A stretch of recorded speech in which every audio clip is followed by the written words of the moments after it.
Hello friends, today I start my lecture from the topic which we left last time. We left last time the gas field detectors, so I am starting from the same point. I will be discussing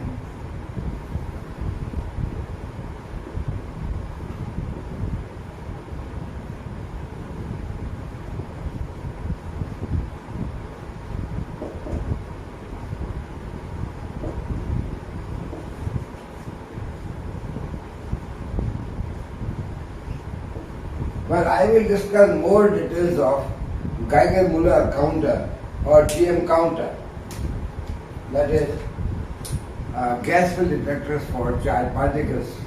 Mostly in the laboratories they are alpha particles, beta particles, protons and gamma rays also, and mesons also. So all these particles can be. Remember I told you last time that M.counter is just a detecting device. It cannot tell about anything related with the energy of the particle or related with the type of the particle, because the system needs only one electron ion pair available, and that gets multiplied to an avalanche of charge. It spreads over whole central wire. So only one electron sufficient. One electron produced by any event. So that will not have any information about the incoming particle nature, energy, etc. If we go beyond the M.counter, we increase the voltage on the x-axis and then plot further after M.counter, we get a curve which is fast rising. That gives us permanent ionization, means without any particle. If we apply high voltage between two electrodes, gas ionizes. That is the high, so voltage is so high, the field is so high that it is the permanent damage of the counter, you can say. It will not detect any particle because it is giving pulses without any incoming particle. That is the ionization produced by the high voltage. So at the high voltage side, we don't go because we stop, and if we go beyond, the detector will not detect anything. It will be damaged, you can say, not sensitive for counting any particle. So I will be discussing some more details of Geiger-Müller counter. Like say, I will talk something about say, what is the quenching.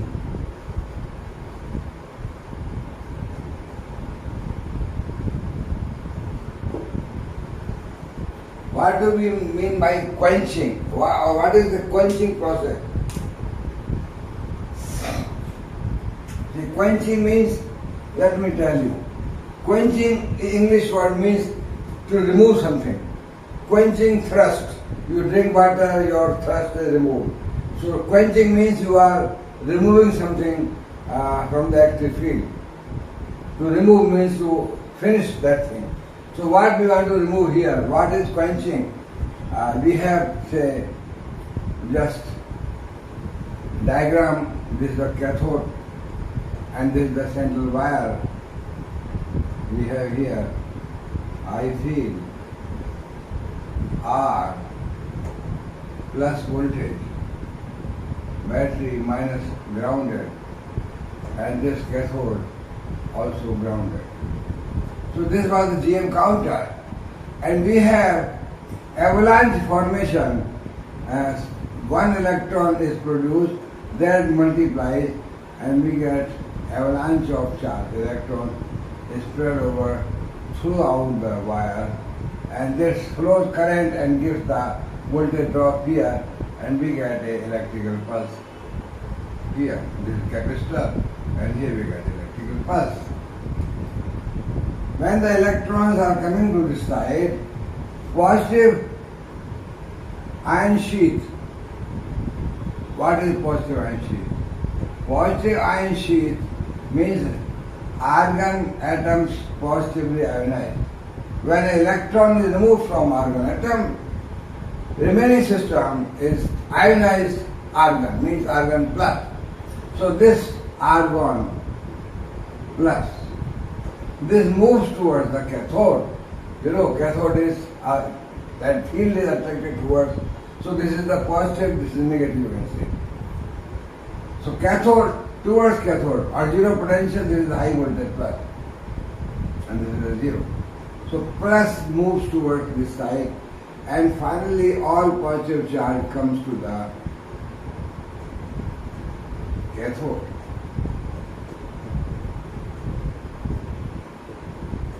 So positive charge sheath of argon atom, charged argon atom, moves towards the cathode, and argon plus takes an electron from cathode and it becomes argon atom. So what? Argon atom, argon is present in this, it becomes now argon gas, useful argon. This is useful argon gas. But remember, one thing important is that argon atom, you know, is excited because it got energy on the incoming particle, and it is excited means it has got some excitation energy. So what energy is needed, what energy available here, argon atom becomes, this is, you can say, a star, means this is excited. Argon atom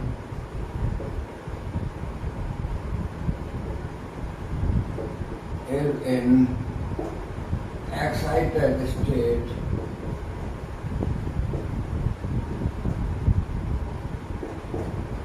it gives some radiations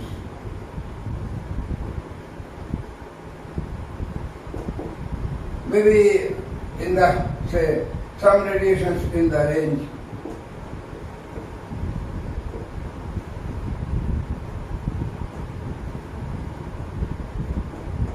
ultraviolet,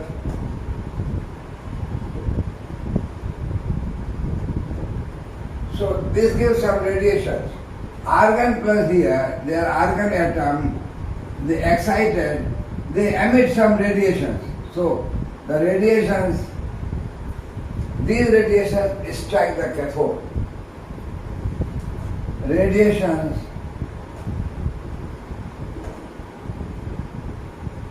means photons in the ultraviolet region. Photons from the excitation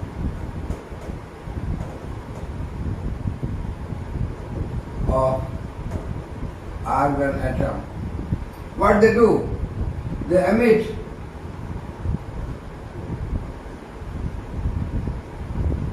photoelectron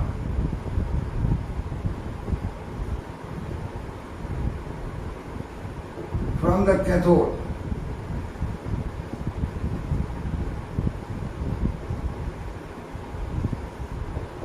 So this gives, say, suppose one photoelectron, this radiation falls here, or two photoelectrons. They move towards the field here, this is the high field. This is collected now, you can say, there is no more there, all the electrons are collected, and this was a central wire.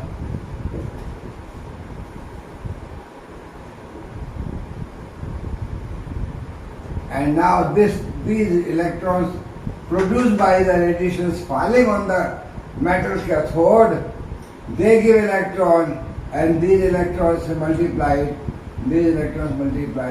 because they get acceleration, and this positive sheath is already complete, this has reached there. So these electrons again coming means they are producing avalanche here. So electrons coming out from the cathode by photons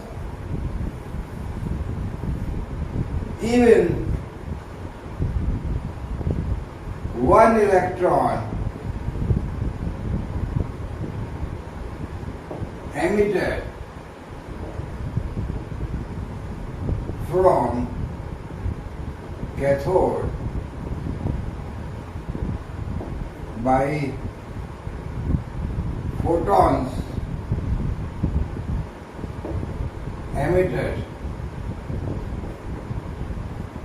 by argon plus, argon star. This becomes argon plus photon. So this photon, if produce any one electron here, this electron, the field is same so high that it gets multiply. Finally at the central node, again an avalanche of charge is spreads and this gives same pulse again. Emitted by this from cathode, even one electron emitted from cathode by photons emitted from this is sufficient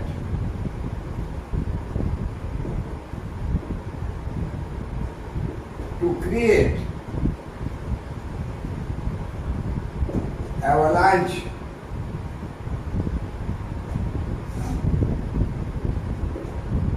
of charge. Avalanche, I mean large number of electrons.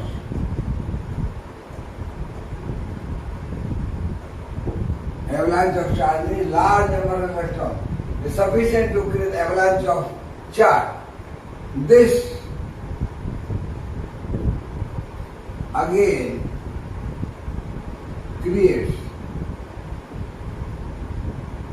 an electric pulse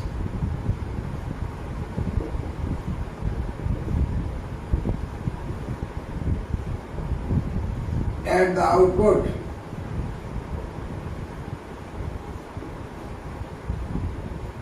So what we get? We get here, we counted this pulse and this charge was moving positive to cathode, neutralized, and then excited state of argon gives a photon, this gives electron. So we get again a pulse here by the electron produced here. So without any incoming particle, we are getting electrical pulses from argon excited atoms emitting photon and they emitting electrons from the cathode. So this counter is counting. So the process to remove this secondary discharge means pulses produced by the electrons coming out from cathode by the photons. The process to remove these pulses which are coming without any particle is known as quenching, means quenching the secondary discharge. Quenching the secondary discharge. The removing the secondary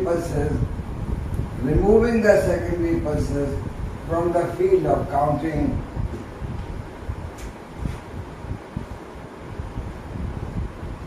removing the pulses produced by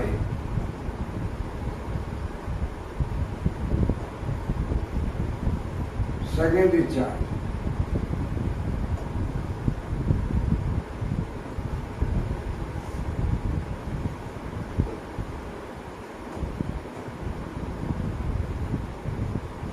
From electrons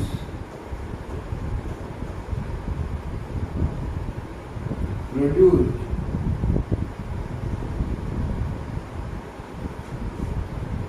from cathode.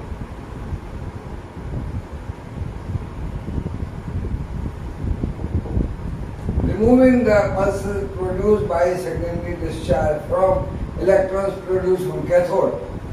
This is known as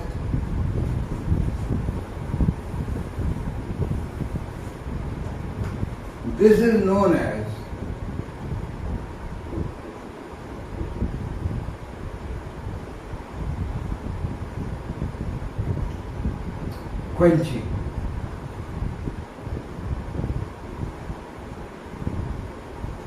So quenching is a process to remove this secondary discharge from metal cathode so that it cannot form another pulse without any radiation coming.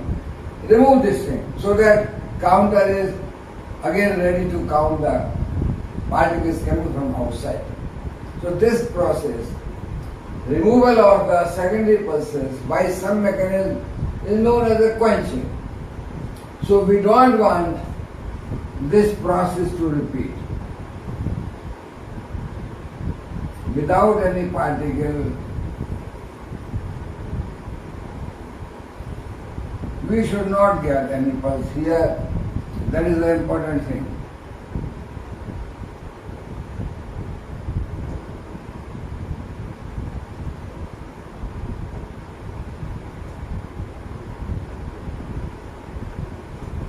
So now what will be done? This is earth, this is also earth, negative point is earth. So what to be done? How we can get removal of the secondary discharge?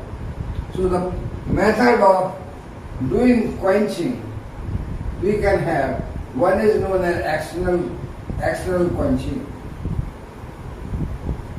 In the external quenching, which is not now used, external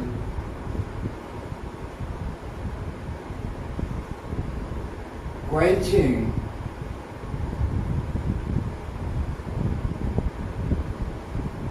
in this a very high resistance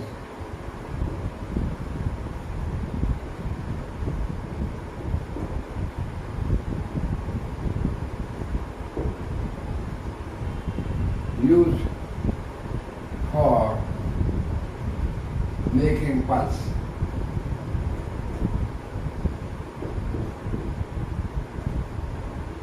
That is R.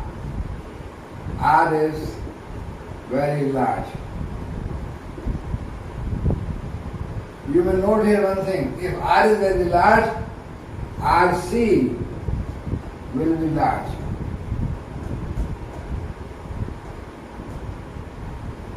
So I will talk separately. If RC will be large, what will happen? So the process is use high resistance.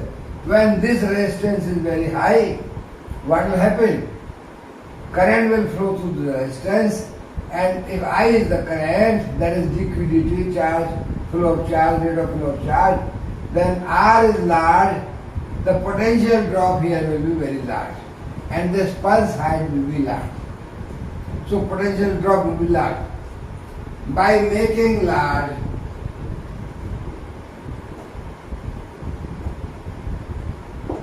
R very large,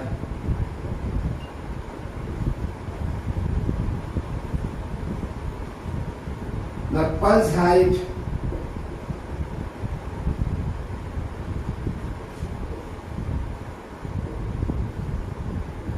will increase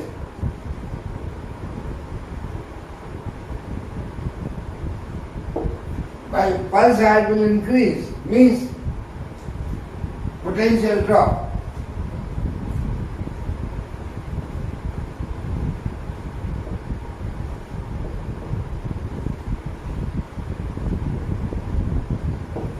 And R will be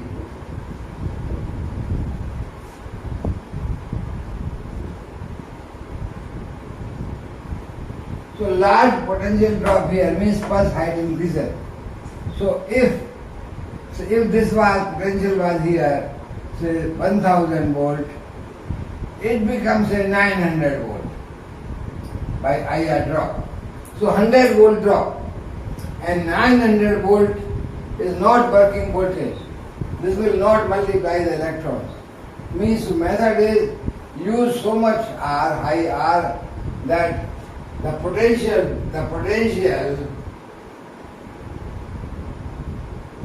drop, or due to potential drop,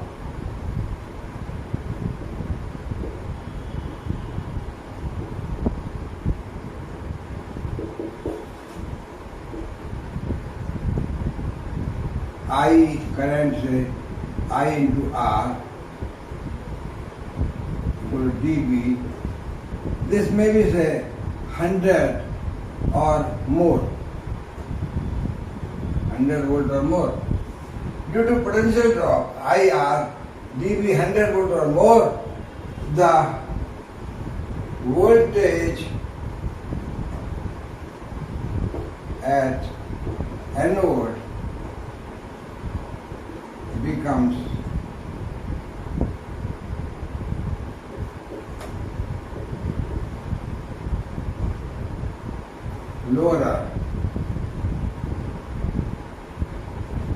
lower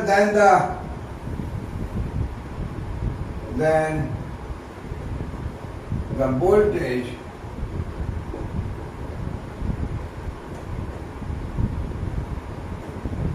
required to operate counter.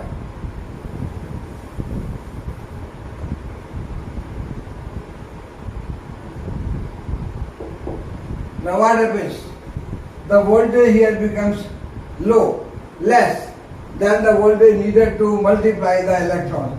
So if a particle comes, produce the electron, say here, electron, positron, electron, proton, positive and high. These electrons are not multiplied because the field is big, voltage has decreased, voltage is not in the GM region, so pulse becomes very small. So what happens? The voltage becomes low and hence the electrons will not get multiplied and we will not get avalanche formation and no pulse formation. So, means that any electron is present, anything or any electron coming from here, it comes here, but they are not multiplied because field is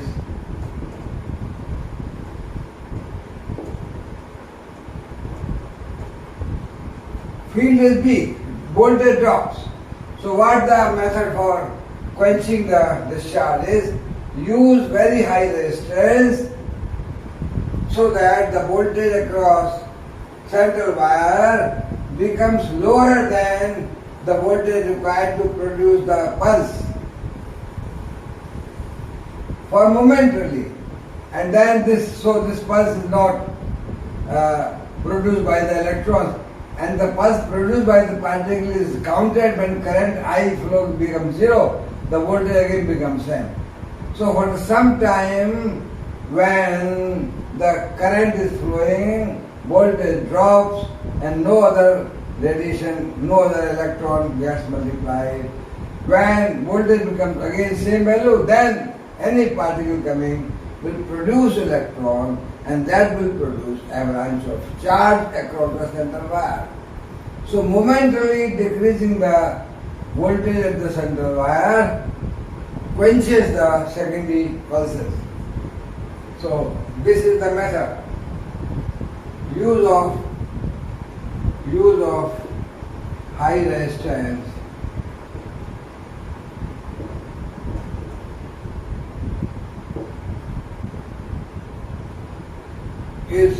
this removes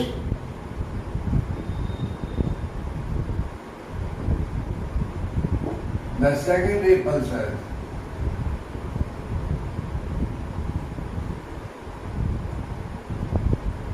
But remember one thing more, that this removes the secondary pulses but increases RC. We will discuss separately what will be the effect of if we increase RC, if we keep low RC or high RC. But this is the method. One method is also external method, and that is using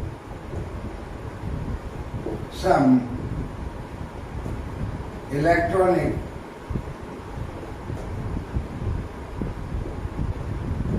quenching circuit.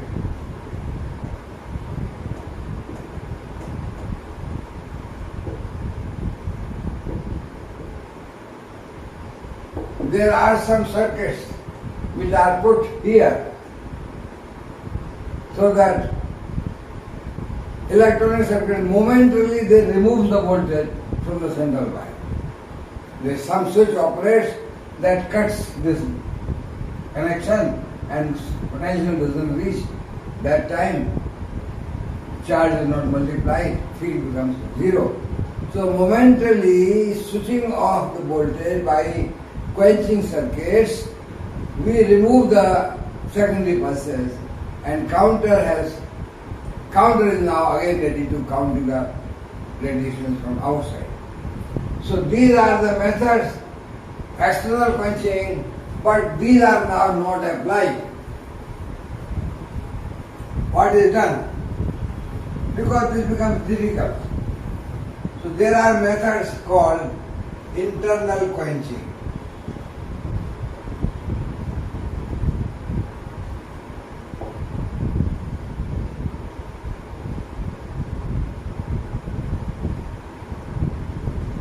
So what is internal quenching? Internal quenching means introduce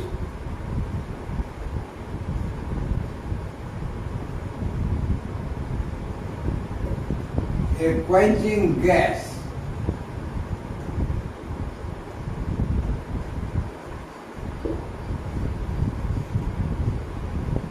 in very small amount while filling the M.counter.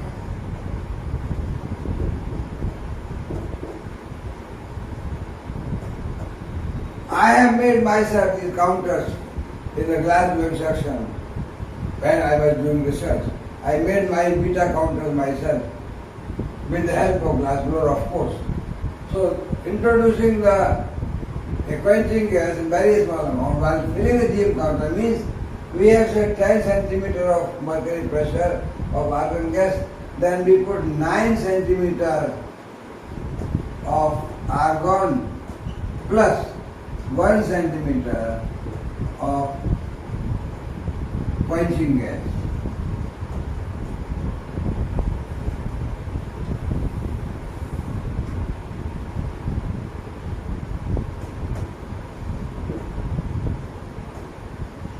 When we fill the counter, we have manometer and we measure the pressure while filling. 9 centimeter height we fill the argon gas and 1 centimeter we fill by the quenching gas. So we have very small. Total pressure is at 10 centimeter. So 9 is the argon, 1 is the quenching gas. So what are the quenching gas? And why? Let me tell you some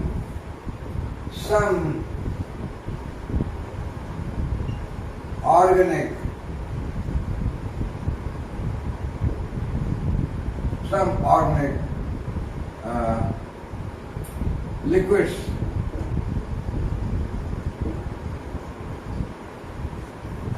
vapor, some organic liquids vapor like ethyl alcohol,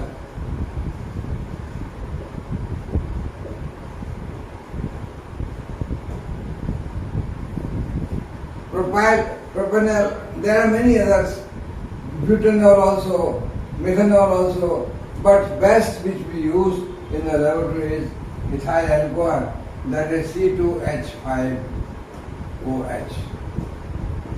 We use ethyl alcohol as a quenching gas. Ethyl alcohol is used as quenching gas.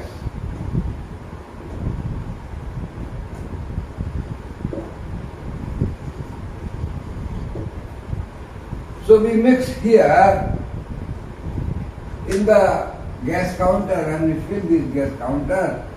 We have here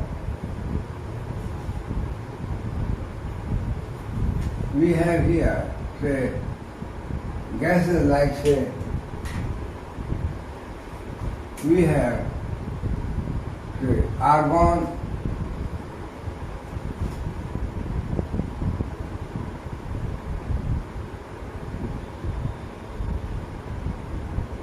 argon like this, argon, and in between argon we have some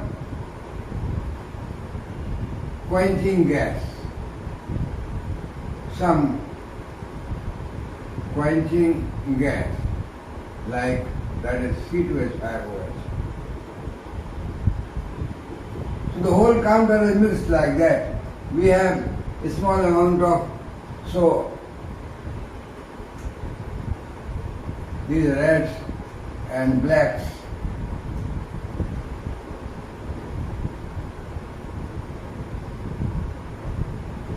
and a small amount of these reds are quenching gas. So what we do? This small amount of quenching gas which is mixed with the main gas argon. What happens now when these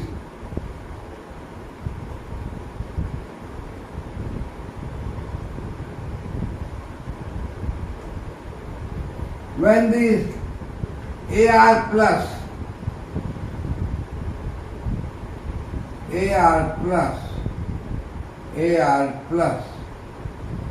moving AR plus,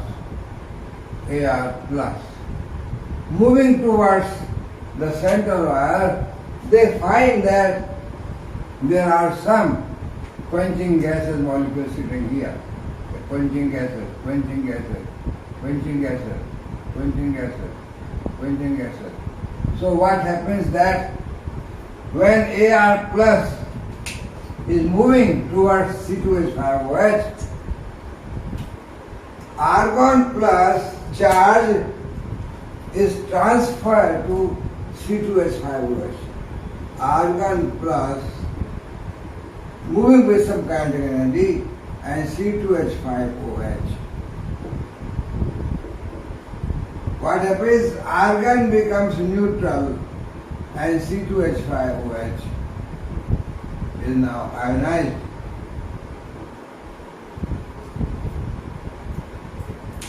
So during the motion of argon plus towards the cathode, they strike with the argon, strike with the alcohol atom, alcohol molecule. Alcohol molecule needs lower energy for excitation, for removal of electron. And the argon needs more. Say for argon it is about 15.7 electron volt. For alcohol it is about 11.3 electron volts.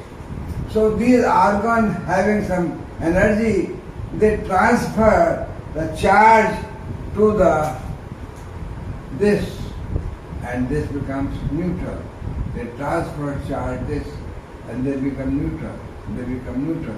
By moving towards the cathode, argon collides with the alcohol molecules, and as the energy needed to excite or ionize the alcohol is less than the argon, so these argon ionize the alcohol and argon becomes neutral.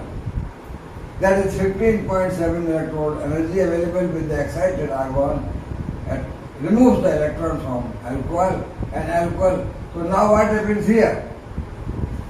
That during the motion, argon becomes neutral, and what reaches here is alcohol molecule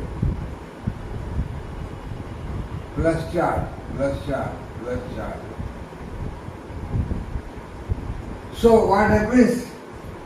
Because argon becomes neutral, C2H5OH now positively charged, so this moves towards the cathode. And what happens? No argon reaches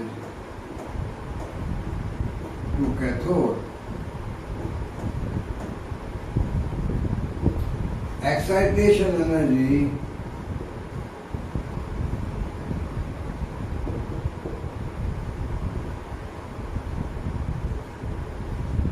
of argon plus removes electron from C2H5OH and the C2H5OH plus reaches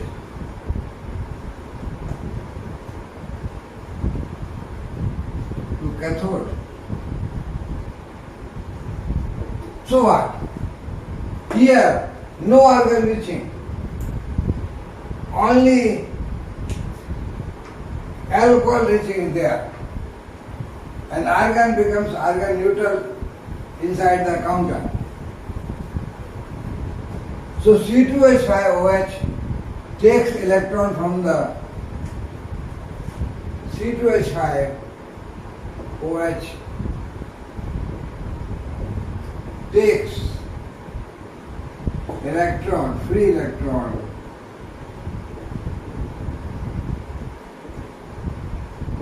from metal cathode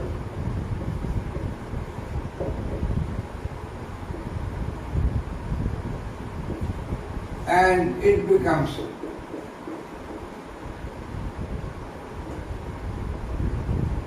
neutral.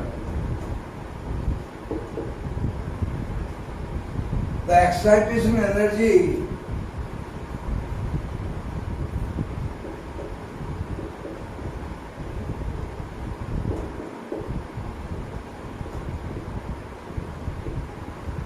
of C2H5OH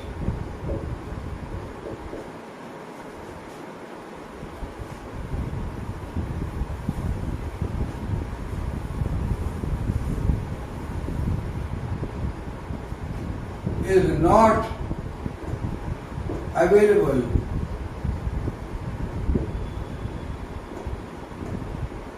as photon, but this dissociates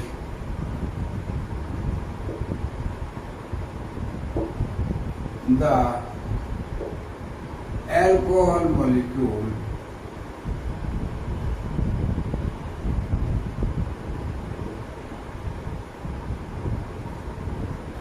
that is C2H5OH becomes neutral, and this gets with the energy of excitation dissociates into C2H5 and OH. Because the dissociation energy is much smaller. The dissociation energy needed to dissociate this molecule is much smaller than the energy required to remove photoelectrons from cathode. And hence, the energy available with the alcohol molecule is not sufficient to remove electron from here. It dissociates the alcohol molecule into its two components, two mole, OH group and C2H5.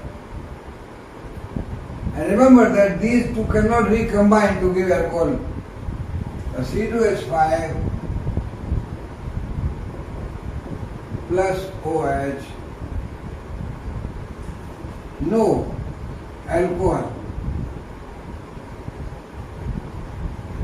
This doesn't give. So what happens?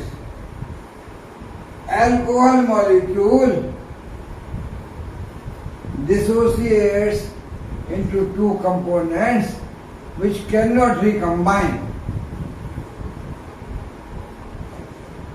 So gradually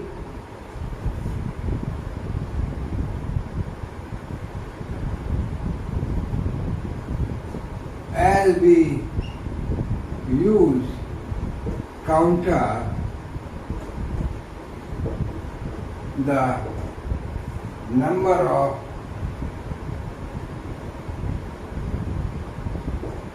gradually as we use the counter, the number of alcohol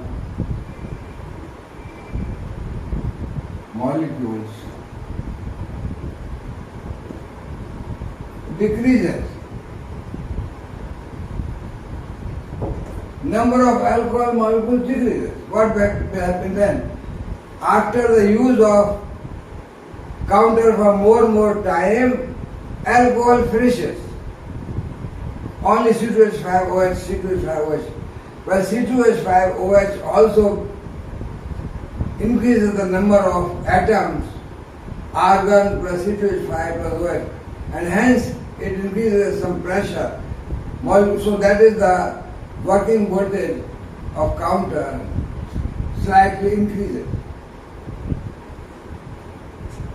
And this counter, after some time, after use of counter for some time,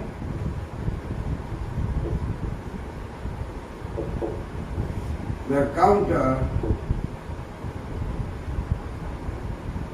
is no more useful as quenching gas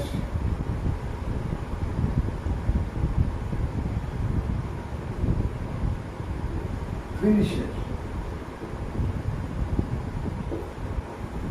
So alcohol quench counter, they have got lifetime.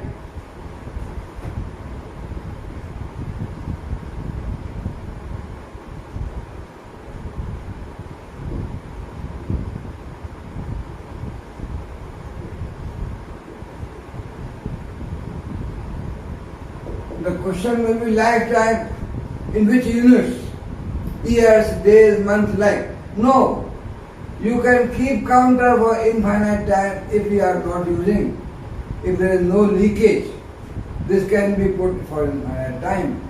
If you use this counter, because for each pulse, a number of molecules, maybe say 10 to the power 4, 10 to the power 3, alcohol molecules disappears. So after each count, again they disappears. So it will depend upon what number of particles you are counting. You are counting a large flux in one day, whole day, you may finish the quenching gas in one day. If you are counting the small background radiations, small cosmic rays in the laboratory, only say for 1 hour, 2 hours daily, you can keep this counter for a few months. So, or you are counting very, very small radiation, you can keep this counter for a year.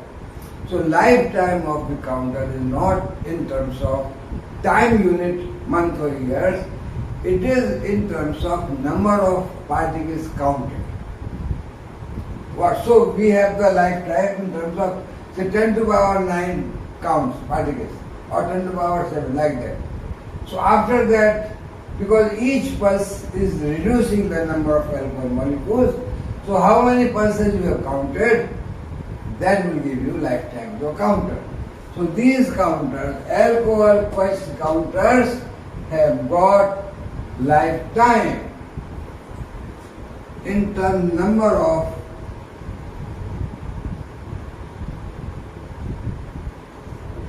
particles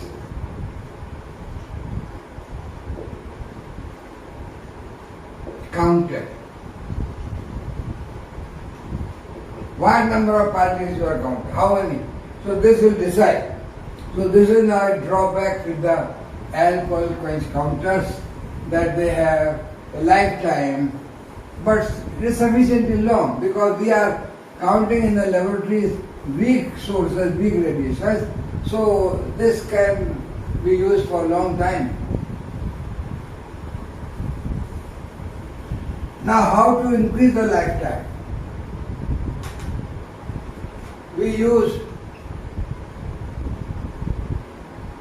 halogen gases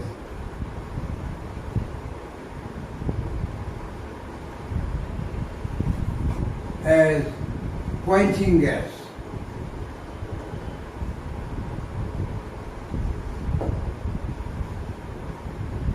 Like Cl2, chlorine.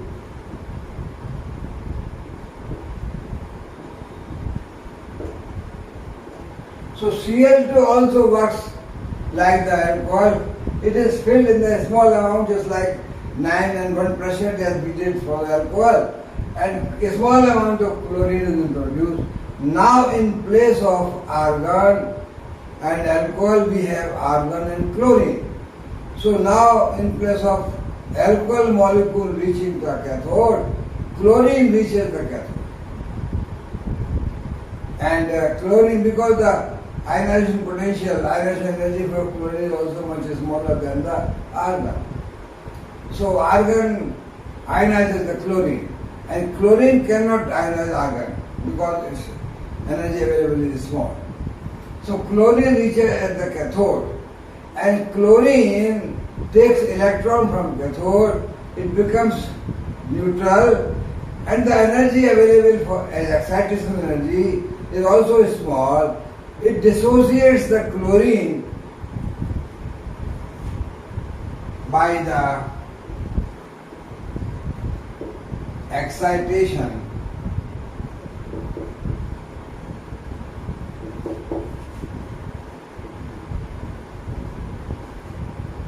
Cl2 is dissociated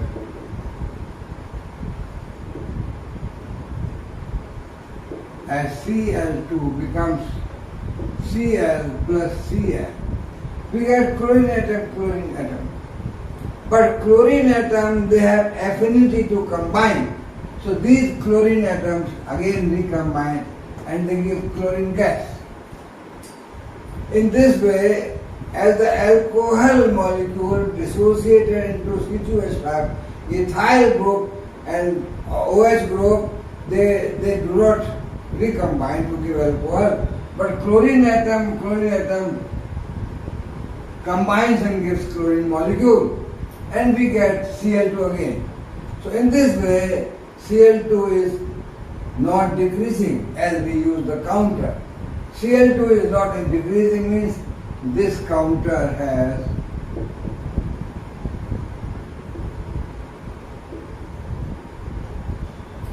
infinite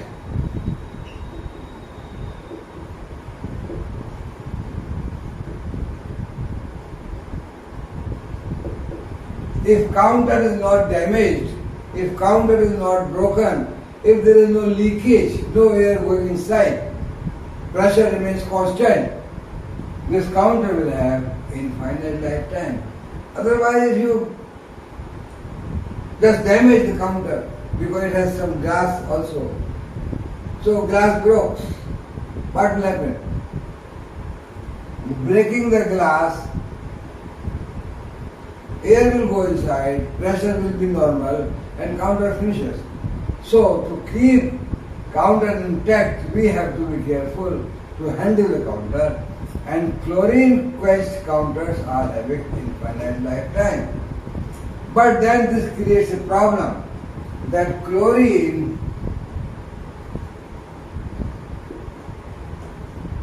chemically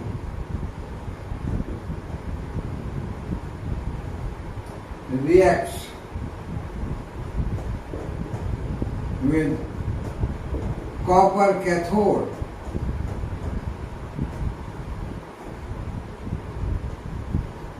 Chlorine chemically reacts with copper cathode. So now the precaution will be that we have to remove the copper cathode and we have to put something which is inactive with chlorine, that is stainless steel. So halogen quenched or chlorine quenched counters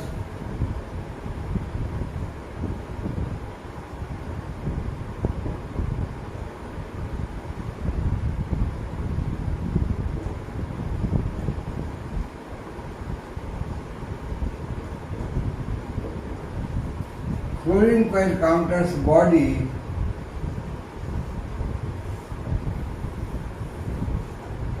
is made of steel in place of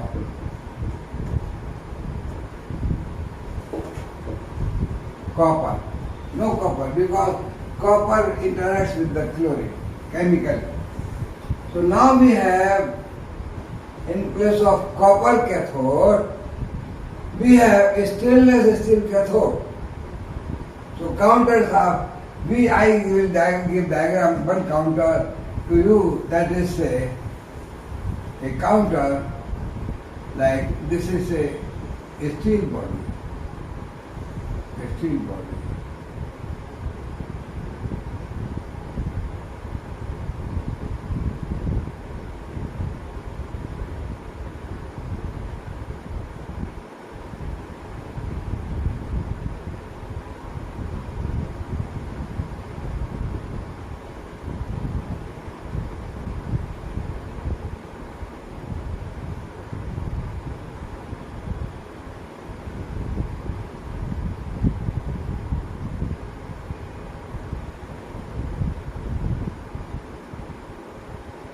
This is arrow plus voltage.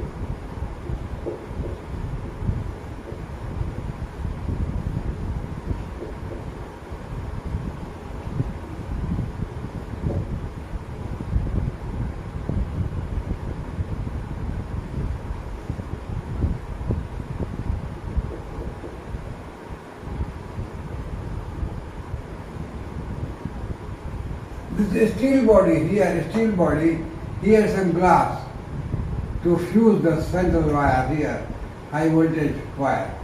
So this through all this BG power supply to central wire anode, this is the anode and this is the cathode, metal cathode which is grounded, and the power supply positive connected here, negative grounded, and we get. So this is having a special name, thin window beta counter. So a steel body, these counters are now commercially available, and we manufacture these counters, glass counters, not the steel counter, but the glass counter with alcohol quench counters. Because we are not having a steel body, steel cathode, so we use the alcohol quenching. What is so special here, this beta counter thin window here, because we put the source here for counting. The radiations are going from this. This is beta source.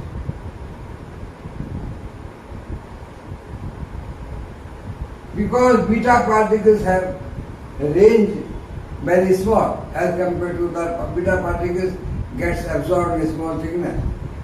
They are having continuous energy. Mostly they are up to 1.7, 1.8 energy from zero, continuous energy. So these beta particles of low energy, they have a small range. They cannot penetrate inside the body of this counter because it's thick body. So the beta counters, beta particles which are what beta particles? Beta particles are electrons, equivalent to electrons, so weight is energy. So these beta particles means electrons cannot enter in the counter thick body, so we put a mica, thin window means mica.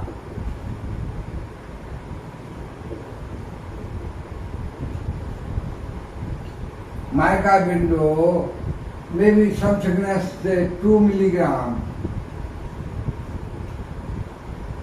per unit area, like that, thickness of it. 1 milligram, 2 milligram, thin window, mica window thin, so that beta particle may enter inside and they may produce electron here. Just. If we don't make window beta, this counter cannot count beta particles. So beta counter is not any special counter, it is gas filled halogen quench counter, but having a thin window at the one end, so that beta particle could penetrate. And it is made of a small size. A small size and having thin window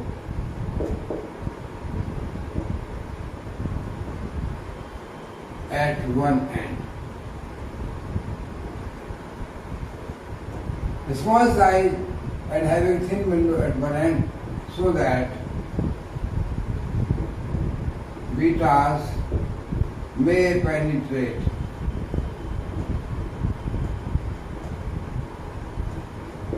And a small size because our source laboratory, our source intensities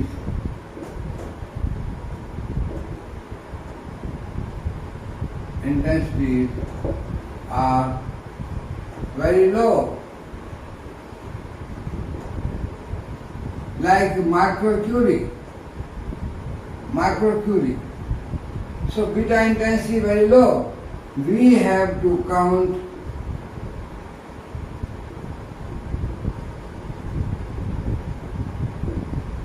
a small activity of beta in the presence of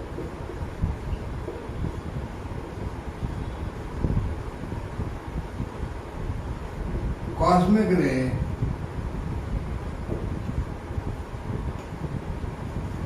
background.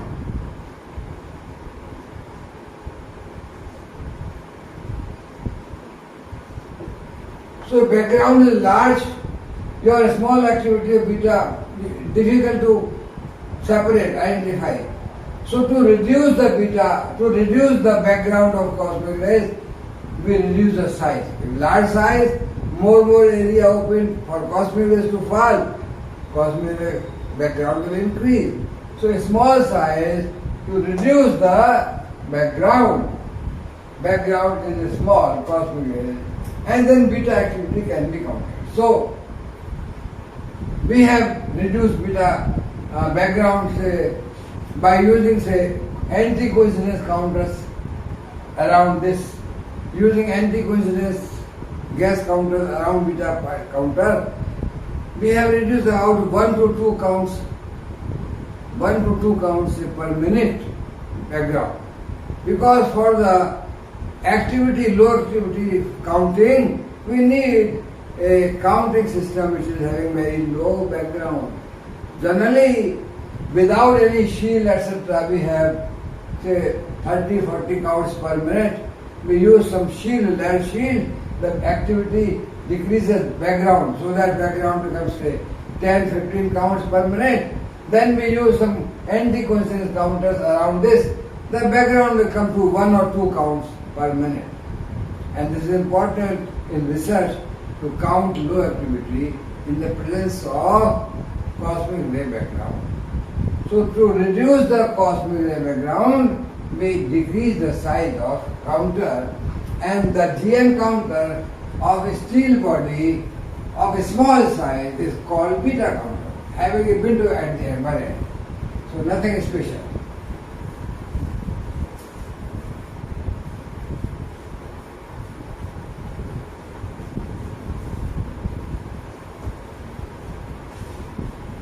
Now you see how we count gamma ray.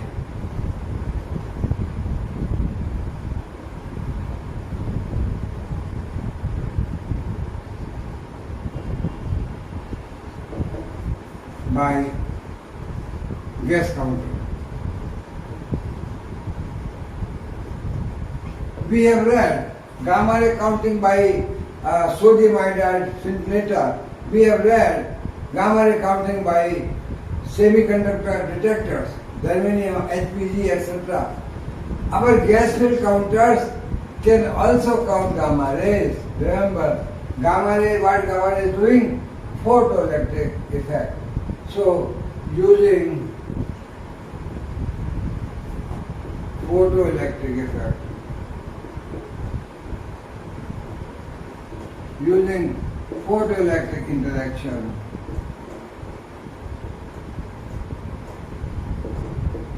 gamma ray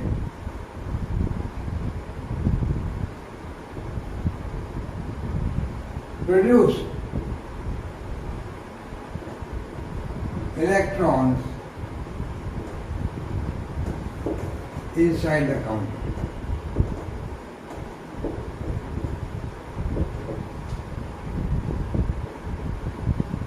Remember, photoelectric effect interaction with the argon gas, small number of molecules, and also with the steel cathode.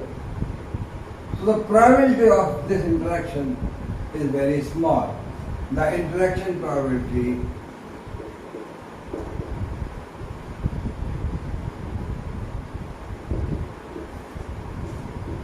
because gamma rays are of keV to MeV energy also. The interaction probability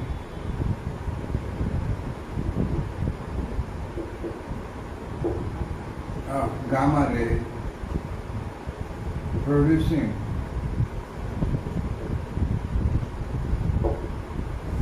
photoelectron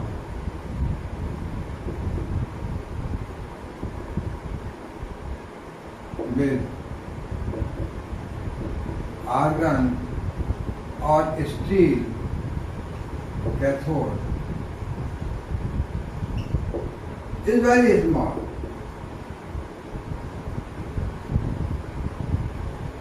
So gamma ray will give electron and that gets multiplied, produce the avalanche of the charge and we get pulses. But remember the probability of the interaction is small. So gamma counting efficiency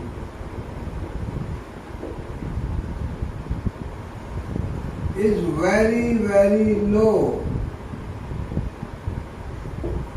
Very, very low, maybe 1 to 5%.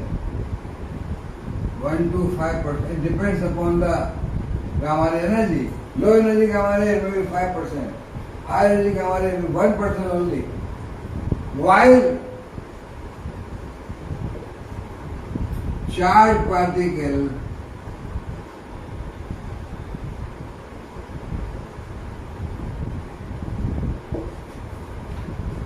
efficiency is say 50 to or maybe more 70 to 90%. Depends upon also the velocity of the particle. Low velocity, more efficiency because interaction time more. High velocity particle can pass through the counter without interaction. So this may be even less than this, even maybe 50% for high energy. So counting efficiency for charged particle is for low energy particle maybe low energy doesn't mean that they should penetrate inside, they should enter. Maybe 90%, 95% all particles counted. And high energy particles, many can pass without any interaction, so the efficiency may be 50 to 60%, 70%. While gamma ray detection efficiency is 1 to 5% only, because the interaction is by photoelectric effect, and photoelectric effect is probability very small with metal cathode and argon gas. So gamma rays can be counted, but efficiency is low. We have to only count the particle. We have to just to say yes, some radiation came. It cannot detect, means it cannot identify, it cannot measure the energy, it cannot tell anything about the nature of the particle, which particle entered. But this gas counter can be used for counting, alpha particle counting also possible.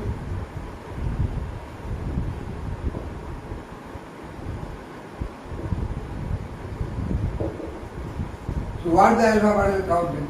The alpha particle is highly ionizing particle and got 2 units of charge, 2 plus. So this will ionize, probably it enters. So this can be counted. Because its range is very small. So alpha particle can be counted if source is placed inside alpha particle counting if source is present inside. Otherwise, alpha particle can be stored by a piece of paper. So you have to insert the source inside.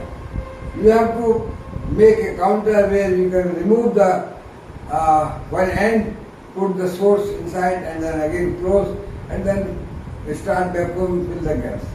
So alpha particle counting is very difficult. You have to make a chamber where we put the source inside and then remove the air, fill the gas, create high vacuum, then fill argon and quenching gas. But alpha particle can be counted by putting source inside. Neutrons counting.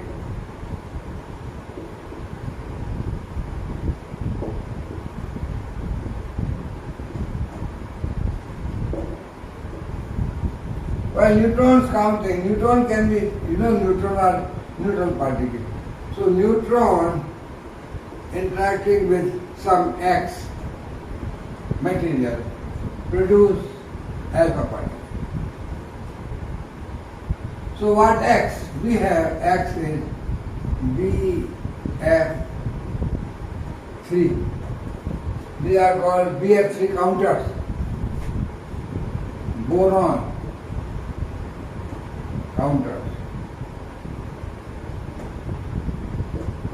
So we have BF3 inside the counter, or we have some coating of boron on the cathode. So these neutrons penetrating, they have high penetrating power, they can go inside and interact with this X. This X means BF3. BF3 is boron fluoride, boron trifluoride. So BF3 counters are known as the neutron counters, BF3 counters.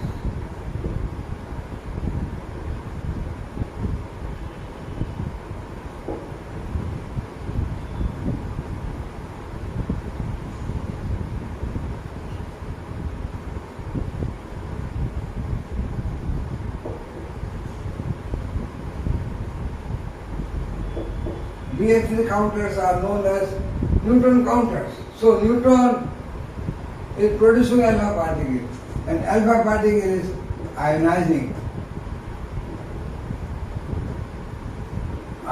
the gas. So neutron cannot be detected directly. Indirectly, this neutron produces alpha particle after interaction with the boron. Boron has got high N-alpha reaction. N-alpha reaction with boron. N-alpha reaction with boron produces alpha particle, and the alpha particle it produces inside the counter because boron is inside the counter. Either cathode is coated with boron oxide or the BF3 gas is filled inside the counter with the argon and quenching gases. So this BF3 is inside or boron oxide is coated on the cathode. So BF3 counters are used as neutron counters indirectly. Neutron producing alpha and alpha producing ionization, and that gives the electrical pulse. So in this way gas counter can be used for counting the gamma radiation, for counting the beta particle, counting the neutrons, counting the alpha particle.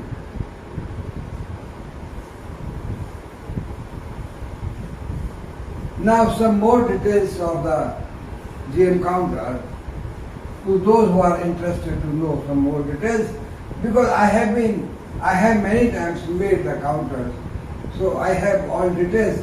I will not give the details, but simply I will explain some more thing about this. We have said use R large,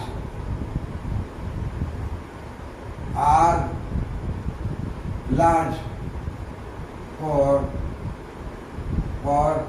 quenching, which is we not use,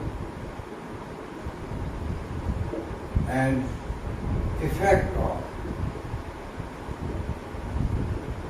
large R. Because large R makes RC large. RC, remember, this is time constant.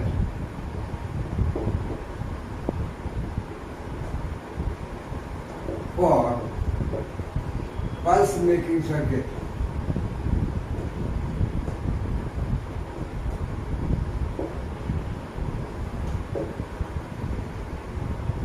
That is RC combination.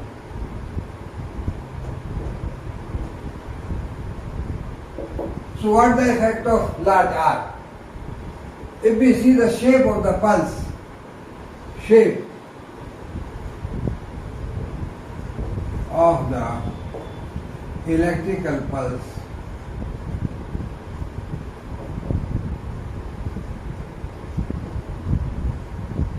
form,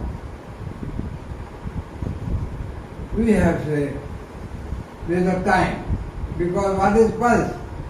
Electric pulse is time variation of voltage at certain resistance, and this is the voltage. So what we get? Charging of capacitor and then discharging. Say RC, just be right, maybe 1 microsecond, fictitious value. Then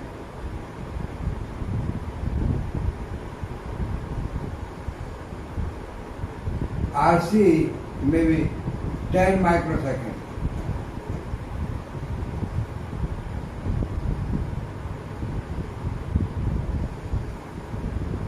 RC maybe 100 microseconds.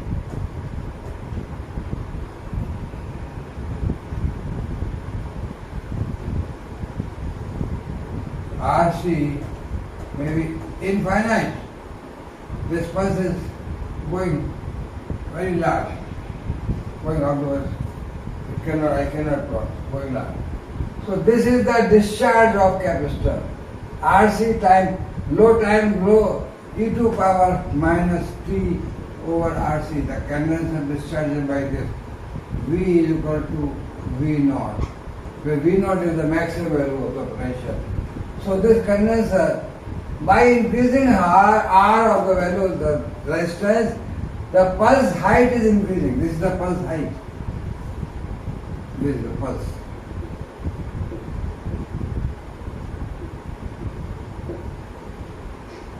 This pulse height increasing. Because pulse height means R into I drop. So pulse height increasing with the increase of R, so that is nice, good, you get large pulse. But by increasing R, say keeping C constant, we increase the pulse height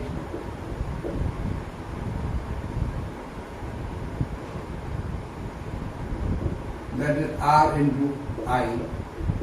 Pulse height is dV is Ri. So we increase the pulse height, at the same time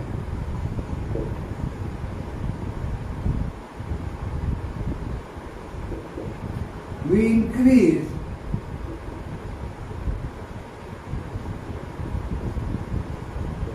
the RC, that is the pulse width.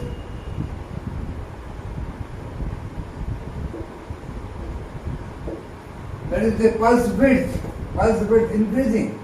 So RC very large, pulse width becomes very large. RC 1 microsecond, this is the pulse, like this. So what happens? By increasing R, we are making pulse very broad. Time is increasing. Pulse becomes high voltage, but a broad pulse. Width becomes increased. RC pulse width increasing. Pulse width increasing. So what problem? Let them increase. No, increasing R increases the pulse size, but remember, increasing the R increases pulse height, but increasing R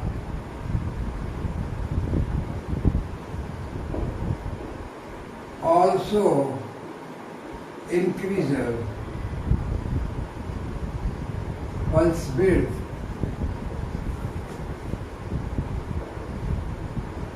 which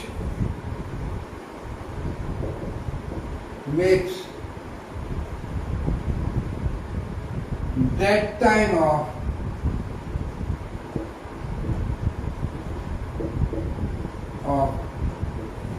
counter large.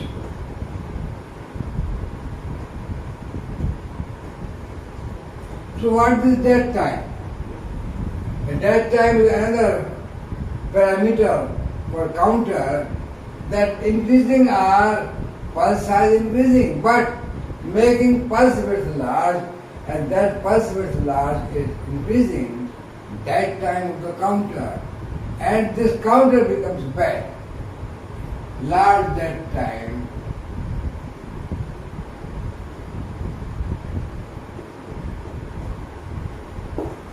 counter is bad, not good. So what is the dead time? How to define dead time? And if dead time becomes large, what is the problem?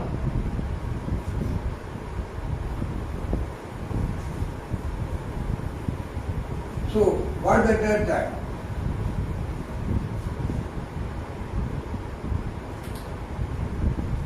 That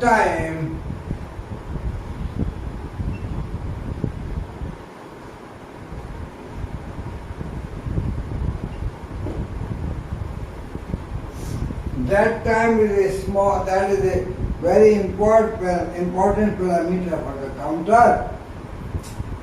So now I will try to explain you the dead time.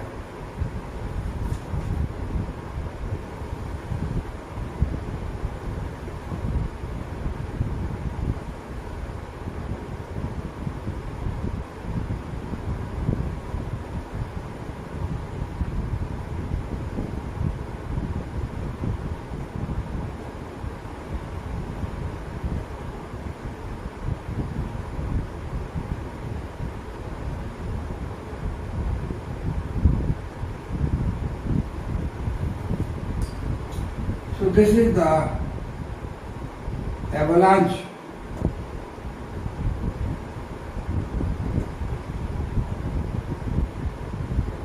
electron. This is the R1 plus or C2H 5OH plus whatever. This is moving towards cathode.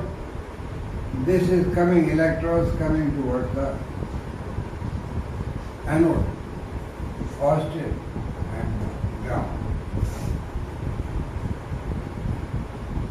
During the pulse formation process, when electrons are moving fast because electrolyte particles R1 plus or alcohol are heavier, so their velocity, drift velocity is low. So it takes more time in reaching the cathode. And when they reach cathode, they take electron from there and become neutron. But remember, here there is an electric field for electron. Lines of forces are there. Electrons get positive attraction towards these lines of forces are there. Now in between these two electrodes, the electric field, a positive sheath of charge comes, the electric field is disturbed. Then it becomes an electric field between this and electric field between this. There is also this acts like a positive charge. it becomes just like a sheath, positive charge sheath, moving towards cathode during pulse formation time.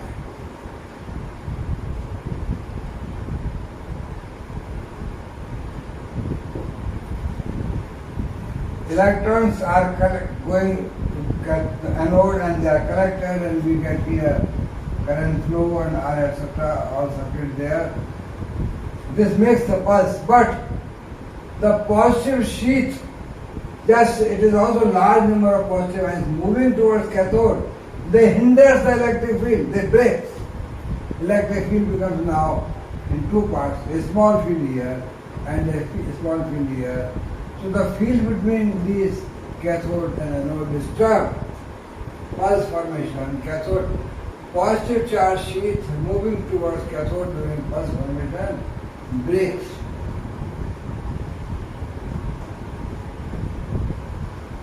The electric field.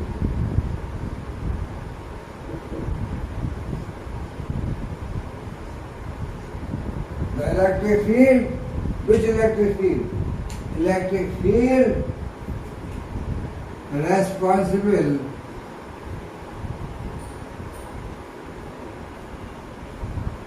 for pulse formation.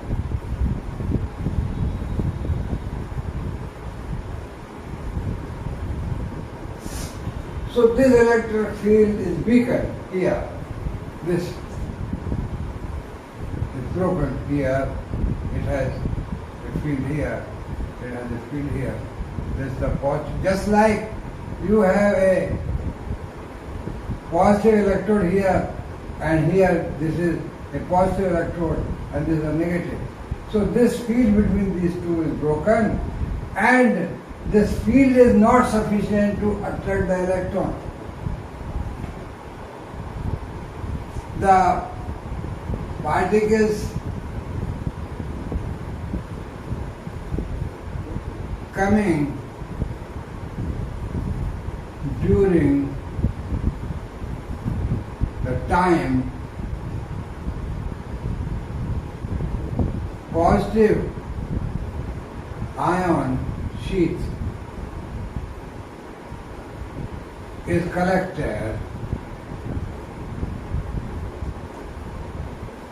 the particles coming during the time the positive ion sheath is collected will not produce electric field, will not produce electric pulse as the electric pulse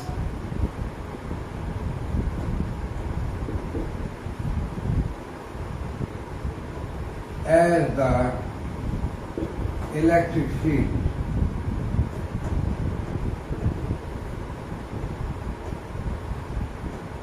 Between anode and cathode is broken, becomes weak.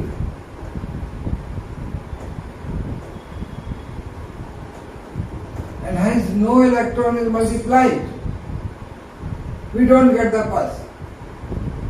So during the collection of positive ion sheath, during the pulse formation of one particle, the field becomes weak and counter doesn't count any particle. During this time,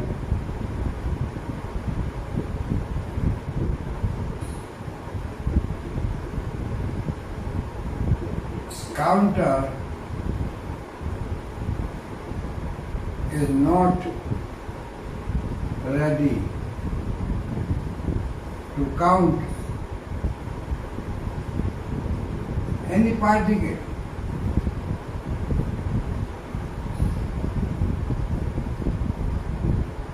So what will happen?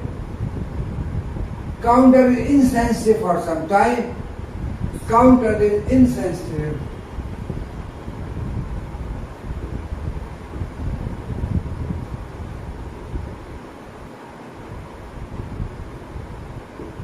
for some time. This time is called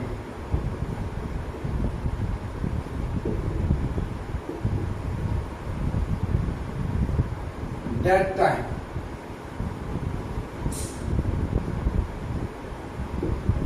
Some time where counter is not ready to count. Why? Because the positive sheath going towards the cathode is not neutralized, and as the positive sheath moves to cathode, it is neutralized, field becomes again full value and particle can be counted.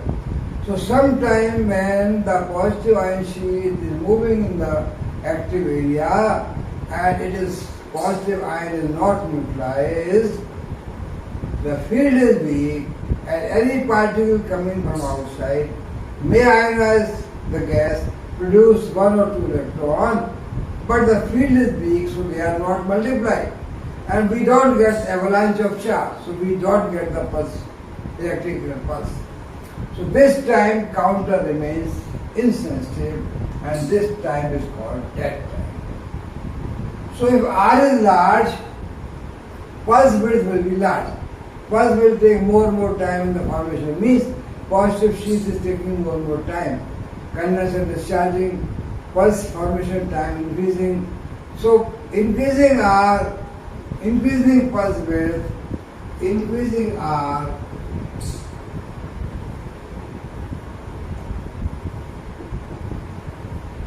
increases dead time. That is why the use of high resistance for external quenching is not recommended, and we don't use external quenching counter. We use always internal quenching halogen quench counters. So we don't use high R. R may be around 1 mega ohm to 10 mega ohm, 1 mega ohm, 2 mega ohm, 5 mega ohm. That gives a pulse of GM counter around 50 or 40 volt, high pulse. No amplifier is needed. So remember that using of, if we don't use high R, even low R also, the positive sheath collection takes some time. By putting low R, we can decrease the dead time. But dead time is an inherent parameter of the counter. You cannot make dead time 0 because positive sheath takes some time in getting neutralized, and hence dead time is a inherent property of the inherent characteristic, inherent parameter of the counter. So we can have, say, just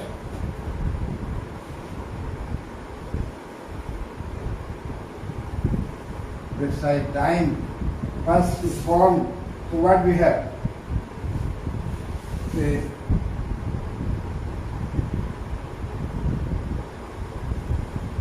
one pulse is formed. Now during this time pulse is forming, positive sheath is moving, and say pulse stop making, say here the field, the pulse size this much. When the field reduces, pulse size decreases. So maybe after some time, what we have here the when pulse voltage this decreases like this, the central wire voltage increases, and maybe the pulse starts, a small pulse starts coming here, and this size goes on increasing, and maybe then this becomes here. We get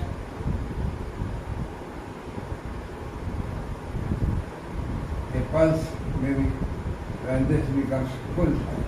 Here we get a small pulse, but these cannot be counted because the field becomes increasing. When here the field is low because the RI drop voltage decrease, so field is weak. But maybe so here till we have some time which is called, say, a resolving time,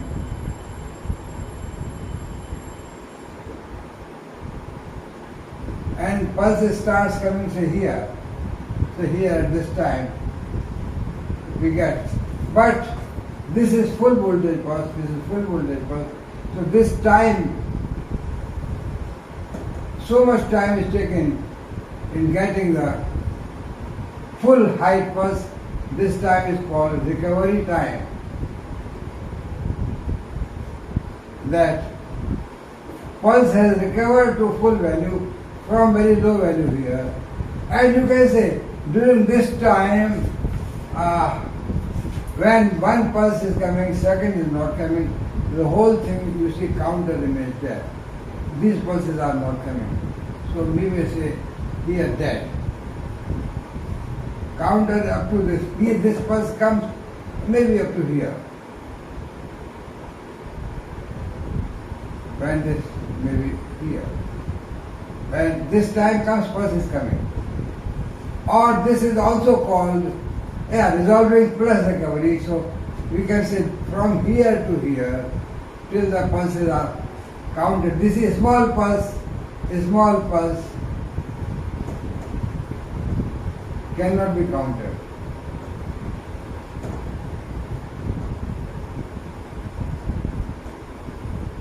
This is full pulse. So from here this pulse formation takes place. So from here to here till we get a small pulse, let's say maybe, the counter is dead. Counter is not counting.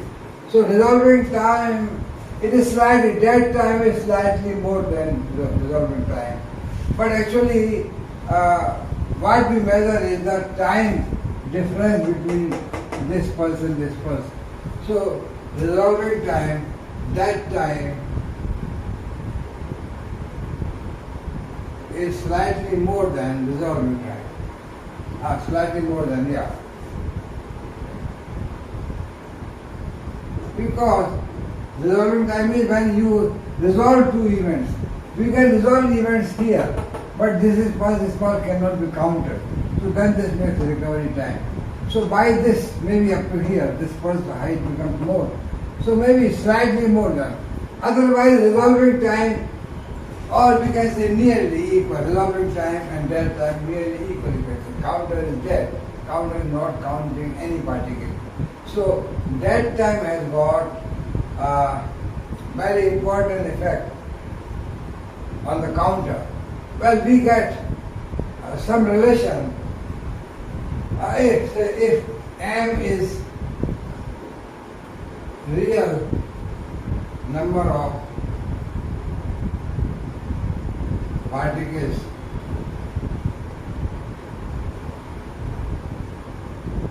m per second coming and n per second is counted by counter, and tau is that time. You have to think in your mind. It is very easy to write. We can write that m minus n, the difference of real and counted, is equal to n and tau. This is a mathematical formula. If it is not clear to you, you have to think in your mind that what is m minus n? How much we are missing? This is real coming from source. This source giving m, and we are counting by counter here. This is a counter here, n. So m is coming out, n is counted by that time. That time is time for which counter remains dead after each counting. So m and tau is m minus n. This you can see, or we can write that m minus m and tau is equal to n. Or you can take m outside, then m is equal to n upon 1 minus n tau. So this is the effect of that time. That if n is the real counting by the counter, because due to that time some particles are missed.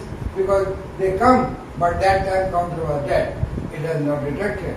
So what detected per second and what was coming and so what is the effect of that time? The effect of that time is, of course, we get less number of events counted and we are missing the many radiations.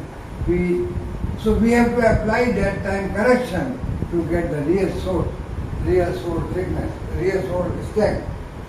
If tau is very large, means milliseconds, etc., you have to apply correction.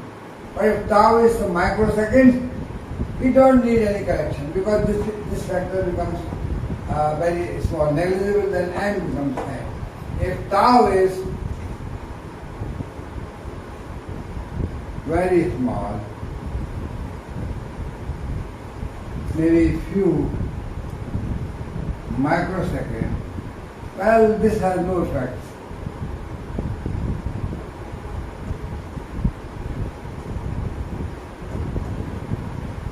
M remains nearly n.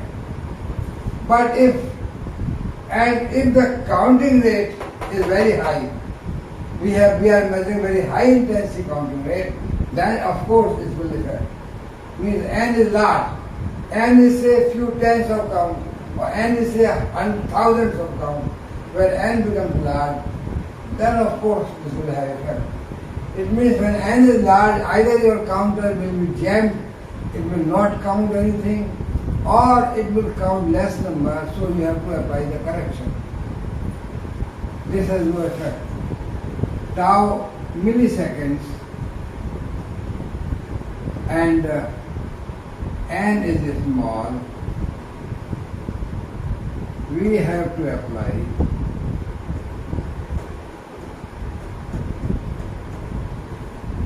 that time correction.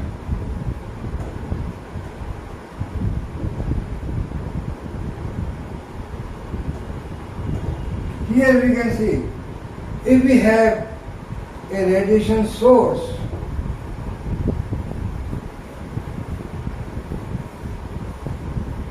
suppose if we have a radiation source, if M is known, means we have a radioactive source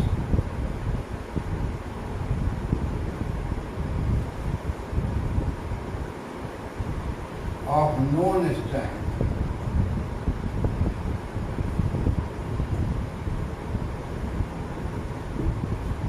That is, M is known.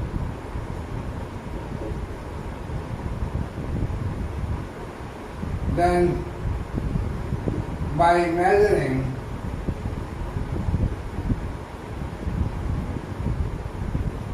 N, we can calculate tau using this formula. Here, M is N minus M. So we can write that M is equal to N 1 plus N tau. From this, because this is small, so you can use binomial expression and you can write like this. And so we know now N is known, you find out tau from this M minus N, M minus N, M minus N is equal to N squared tau.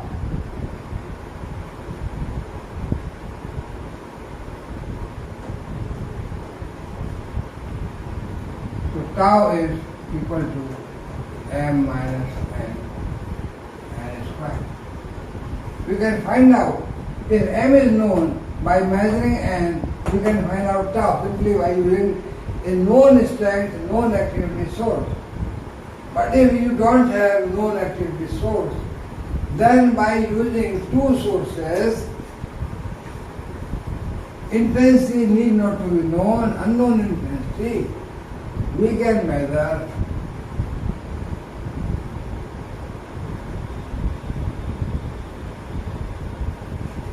that time, we can measure that time of GM counter using two sources.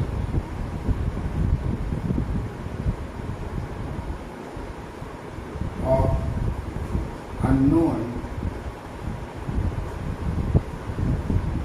strength.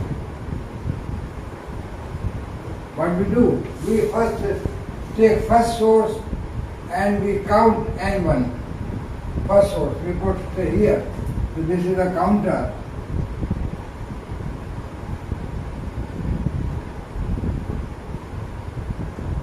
We put one source here and count, put source 1 and count N1 for real M1. Now put the second source also here, two source, put second source also. This is N1 is, remember, without background, remove the background. No background. Means whatever you are counting, you count background also and subtract background. No background here. The real counting to source. Put second source and count N1, 2. Means both the sources are present. Both the sources are present. You count N1, 2. That also without background. Means you count number maybe N1, 2 prime and remove the background. So you count say N1, 2 prime minus background is N1, 2. It will be like that. Or you have here N1 prime minus background is N1, like that. So you can now, what you do? Now you remove the first source. Here the important thing is that don't disturb the geometry of the source. If the geometry is disturbed, counting rate will change. So now remove the first source. Removing the first source,